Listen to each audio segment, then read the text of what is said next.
admission policy involves students entering from a multiple number of means. Some of them are actual testing, but some include simple self or teacher recommendations or family policies and those kind of things, where there's actually no level check or testing.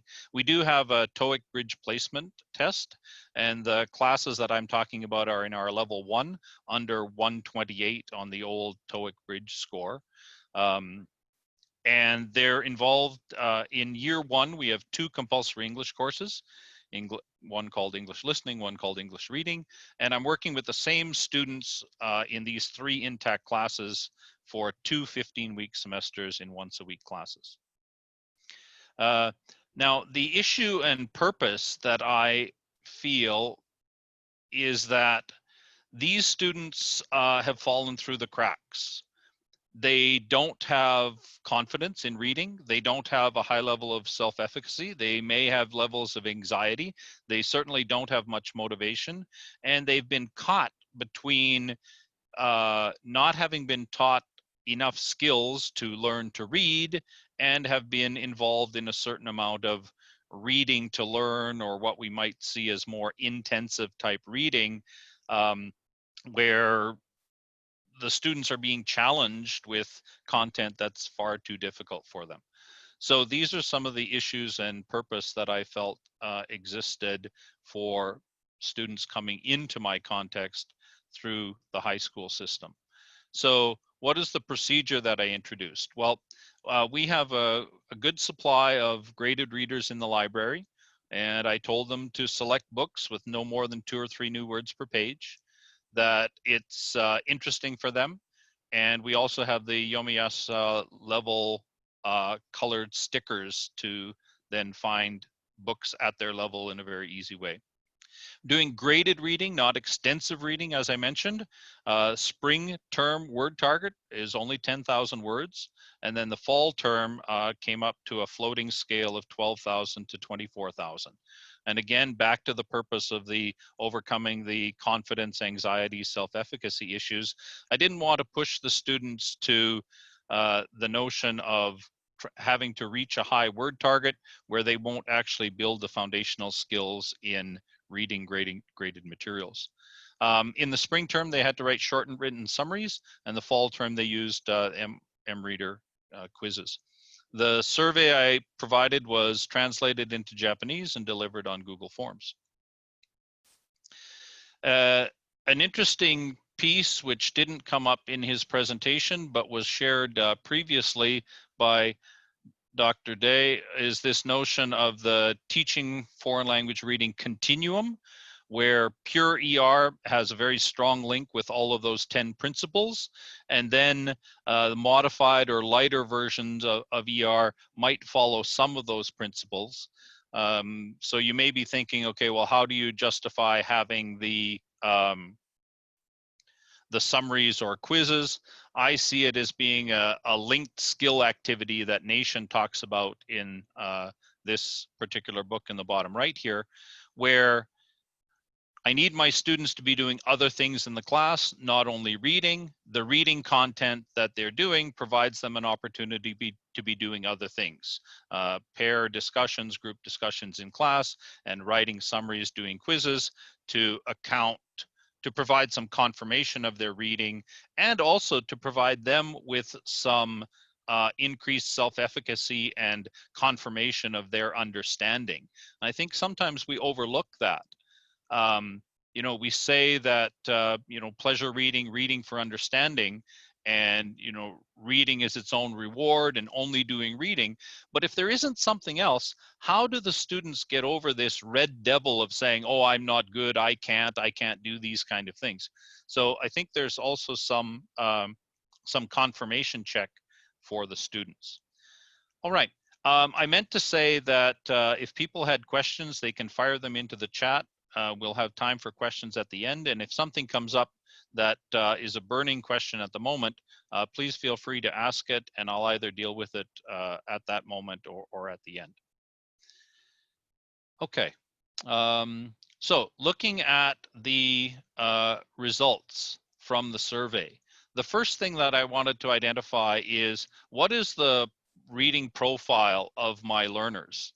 Now, there's a question that isn't included here. 60% of them stated that they had no future career or job goals using English. And of the 40% that said yes to that question, many of them included comments about some travel and leisure things as opposed to actual career and job orientations. So, as I mentioned, the survey was translated into Japanese, and so just following along with the data here, this question about the reading results is the amount of time. The top one is the amount of time students spent in class each week reading in Japanese, and the bottom one is outside of class reading in Japanese.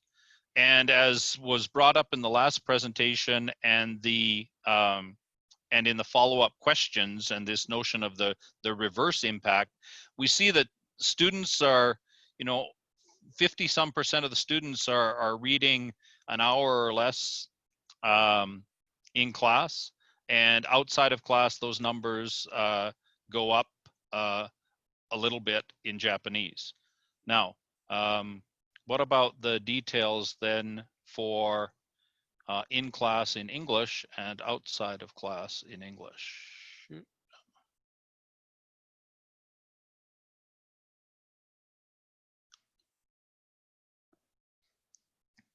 So remember, this survey was given at the end of the term. Okay, so the problem with self-reports in this case is trying to get the students to focus on things that are outside of their class, or maybe not counting what we were doing. So I'm taking this with a bit of a grain of salt. Again, in class in English and outside of class in English, the top and bottom percentages, we see them skewed again to the hour, less than an hour, and but some of the students in the upper one, 32% of the students an hour or two in English. Now, back to the profile. This was quite telling in terms of what I describe as hurdles. So 52% of the students reported less than an hour a week reading for fun in Japanese. And some 52% also never read in English. These are not necessarily the same 52%. And 24% read only a few times a year in English. So 76% were reading less than a few times a year in English prior to this course. And the things that they mentioned that they read for fun in Japanese were online websites, email, text messages, manga, and magazines, not actually books or stories or novels.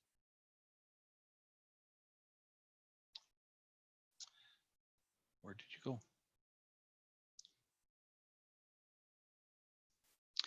go? In terms of the goal orientation, I mentioned the 10,000 word goal in the spring and the 24,000 word goal in the fall. And again, the survey was conducted after the fall semester, after people had actually done the task, trying to ask them what they felt initially, just to highlight some of the limitations of self-reports. But the red, orange, and green show the okay, probably, maybe kind of level. And for the spring goal, 2/3 of the students were in the okay, probably, maybe, and almost 60% of them in the fall, where the goal went up.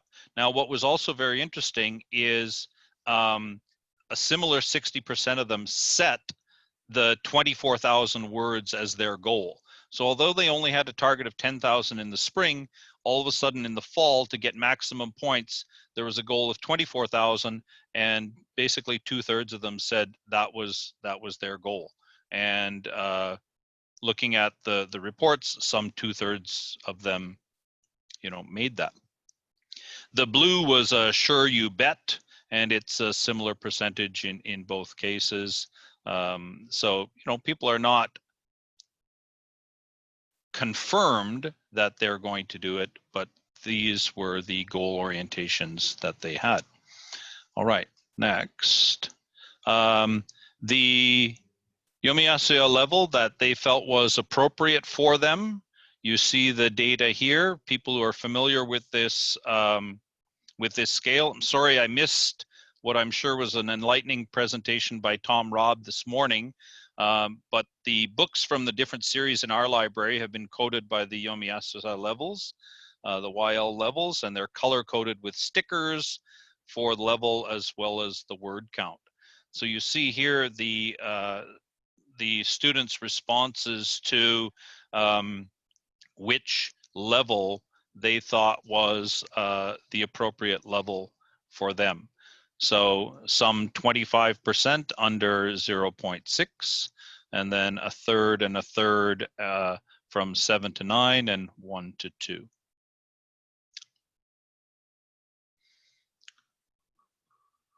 Oops, that wasn't what I wanted to do. So then there was a question of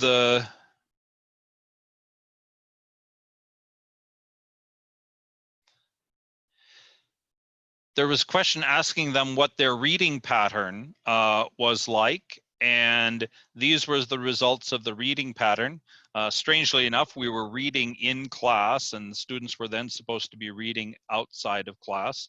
Maybe it's a problematic question where everybody should have been including that they're reading in class, but maybe they started thinking more about their homework. So maybe some refinement to the question here.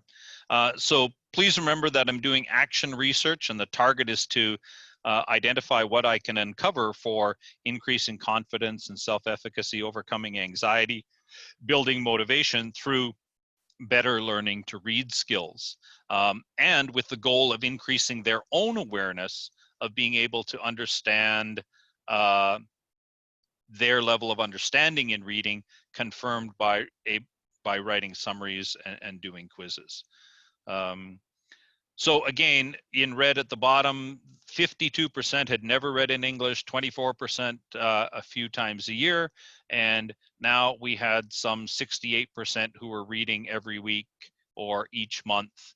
And then in a typical kind of normal distribution, 20% did their work in the second half of the term, and 10% rushed like crazy people in the very last weeks, which also suggests some better teaching, control, monitoring, where there are benchmarks for the targets that they should achieve each time.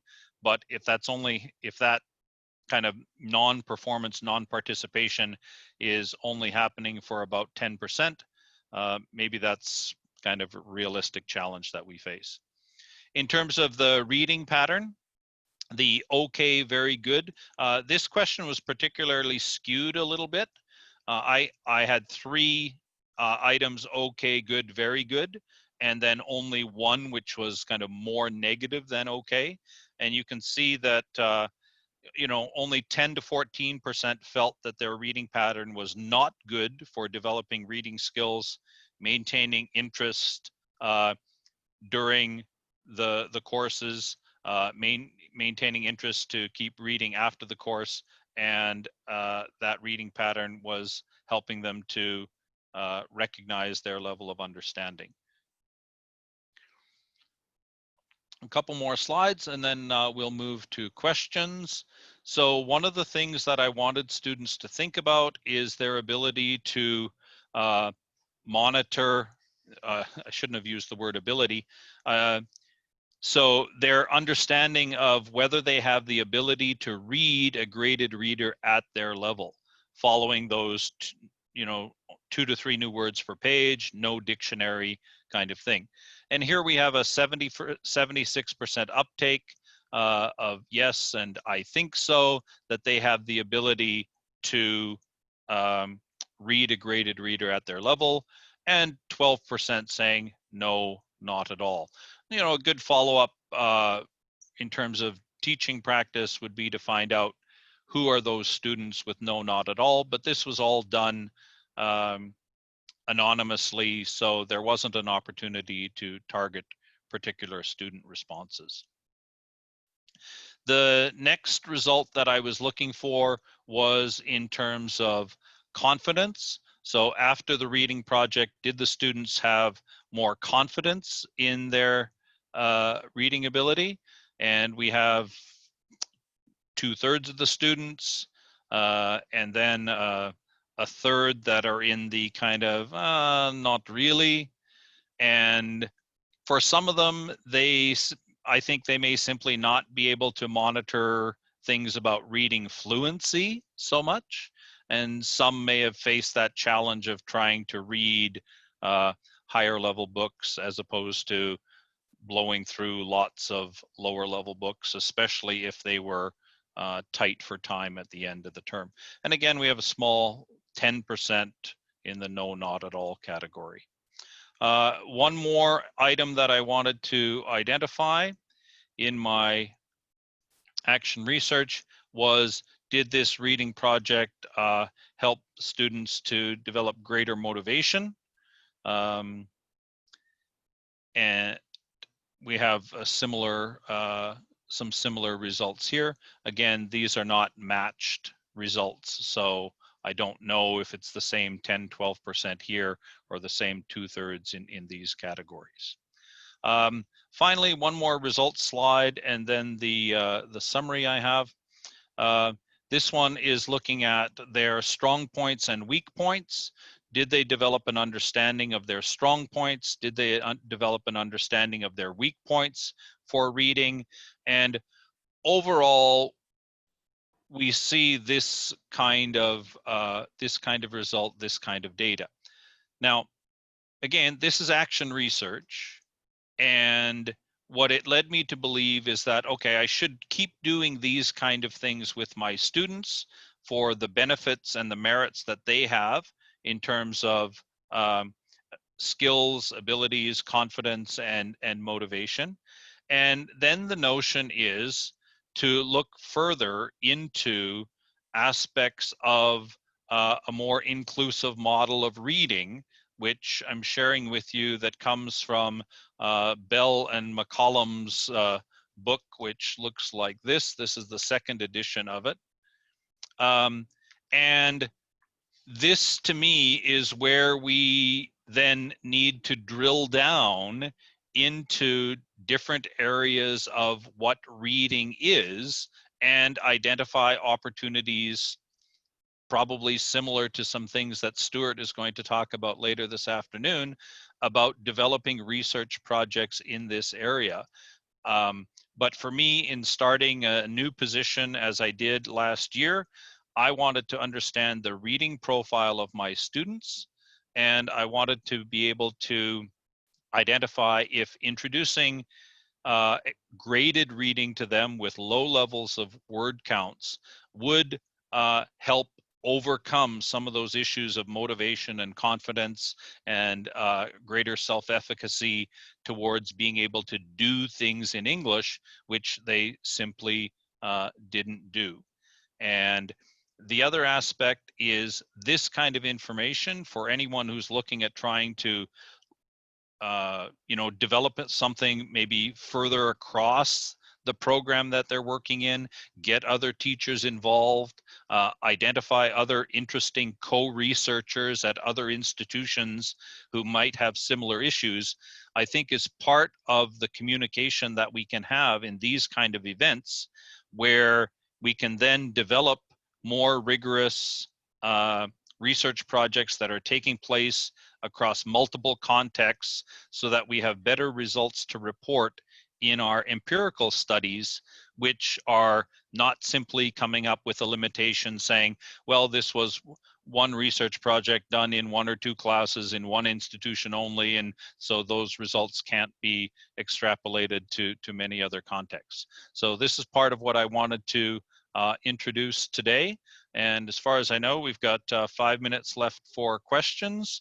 So you can ask any questions now or send them by email. And don't forget to thank the organizers. They're simply hardworking volunteers who've helped make this opportunity possible for us. Thank you. All right, thank you very much, Greg, for your presentation. There are some questions in the chat box. We can pose them to you now. So one actually is, how did students actually determine that the books were interesting when they chose them? Just a thumb test. Okay. And were the written summaries, or sorry, were they written in Japanese? And if they were written in English, were they examined for grammar, spelling, and was feedback given? I can't read Japanese. They were written for me to review in English. They were not graded on grammar. They were reviewed by me to identify some contextual features of the story and as evidence that they had done the reading. And I didn't see a lot of copiers or duplicators or any reason to have to police it, more strictly because people were cheating. Although some of them may have, they were at least clever enough to not write the same thing about the same book as their friend did. Okay. Greg, that was my question. Sorry, Andre. No worries. I just wanted to make sure, I wasn't asking if you graded these. I certainly wouldn't. I get reports similar to this. But I actually try correcting some of their language abilities so that, at least in a small way, they will eventually improve a little of that. Yeah, it's a good point. It was a time crunch for me, and it wasn't intended, and so it didn't happen. That's okay. All the other stuff you said was pretty cool. Thanks. Okay, thanks, Glenn. Maybe one more question, Greg. So how were the 10,000 words and 24,000 word goals decided, and did you consider this level extensive? Definitely not extensive. That's one of the main points that I made. That's why the title is in quotation marks as graded reading. It's reading at their level. They're very minimal level targets that the students should reasonably be able to attain, but with the focus of becoming more confident and believing that they can do it. The 10,000 words came up partly because when students went to the library and chose books that they felt they could read, they were the lower Yomiyasu levels, and just an idea that, if there are 100, if the word count in a book is 100 words and you had to read 10,000 words, that means that semester you have to read 100 books. And if I told the students at first, you're going to read 100 books, I think they'd think I was crazy. But 10,000 words, once they had some sense of their word count and reading speed, became manageable, along with writing the summaries. We also have a textbook, and we're doing vocabulary study and some intensive reading with a grammar point in the unit in the textbook. So it's not only extensive reading. This is one element of the course. It's not only graded reading, I should say. It's not intended to be extensive reading. And the fall goal was 12,000 words to get 60% of the points, on up to 24,000 to get 100% of the points. So I created a scale to see how the students would self-nominate their new word target that they would like to aim for in terms of the points that they would like to get. And they all knew that they had reached the 10,000 word goal before. They had a sense of how difficult that was for them. And you saw the percentages in terms of how many people aimed for, where did I have that? How many people aimed for the 24,000 goal? 60%, just under 60% of them set a 24,000 word goal of graded reading, not extensive reading. Okay, and I think we're almost out of time, so perhaps any other questions can be asked perhaps in the lobby or through your email. Greg, so thank you very much. So everyone, if you could unmute yourselves and give Greg a round of applause. Thanks, everyone. Thanks for the opportunity. Thanks to the volunteers. Okay, all right, thank you very much. So I think now we're going to enter the lunch break. So of course,